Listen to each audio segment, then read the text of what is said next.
Hello and welcome to Auto Shenanigans. How the devil are you? Have you had a good week? My name is John. Thank you very much for joining me for another episode of Motoring Oddities.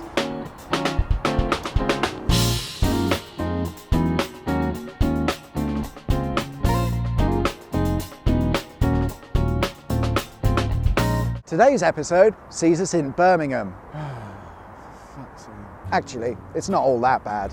Birmingham is the UK's second largest city that can trace its beginnings as far back as 8000 BC. By 1800, Birmingham had been dubbed the manufacturing town of the world, with thousands of workshops and factories scattered around offering highly skilled trades or services. Not long after, in 1824, small confectioner John Cadburys set up shop, which of course grew into the worldwide brands that we know today. If you know anything about chocolate, that you'll know Cadbury's is the real deal. Hershey's can suck my During a small disagreement between 1939 and 1945, Birmingham took a bit of a pasting from the Luftwaffe, with 12,000 houses and 300 factories being destroyed. A less than ideal situation indeed. However, it led to a citywide regeneration program during the 1950s and 60s. During this time, an engineering firm were commissioned to investigate possible routes to link the M6, A38M and the A38. And the solution that they came up with is rather wonderful. Welcome to Hill Interchange, or intersection.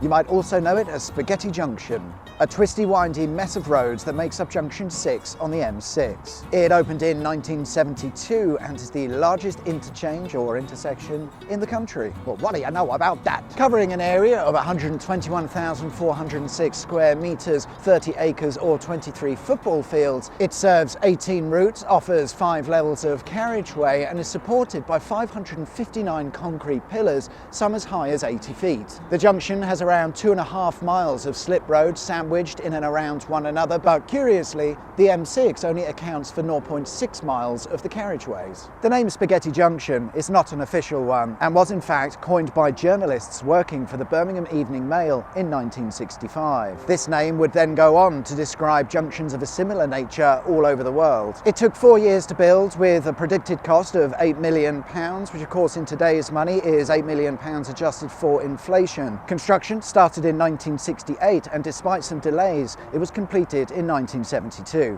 In more recent times, the intersection has undergone various repairs due to cost-cutting methods used during construction and the increase in heavy traffic. Furthermore, upon inspection, it was found that road salt had weakened the structural joints, so these are going to require attention. Probably quite soon, I imagine. Oh.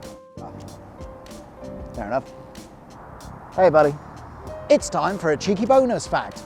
Between junction 5 and 6, the M6 is elevated on the Bromford Viaduct. This is the largest viaduct in the country with a length of 3.5 miles. I don't think it deserves a video all on its own, but if you'd like to see more, do let me know in the comments below. I'm sure you'd agree that Hill Interchange is quite the engineering marvel and is probably unlikely to be repeated today. Perhaps that's just as well, because if you've ever driven around Spaghetti Junction, you'll know it's a fucking nightmare. That's all for today, guys. Thanks very much for watching. If you like this video, then there's a button specifically for that. And if you wouldn't mind hitting the all-important subscribe button, that would be wicked sweet awesome. Enjoy the rest of your week, whatever it is you get up to. I shall see you guys next time for another exciting episode of Motoring Oddities.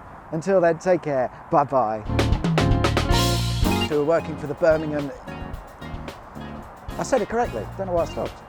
During this time, an engineering firm were... Construction started in 1968, and this makes it longer than the second Severn crossing. Did I even put that in? No, I didn't. I'm just making this shit up. Between junction 5 and 6, the Pretty sure I just got buzzed by a drone.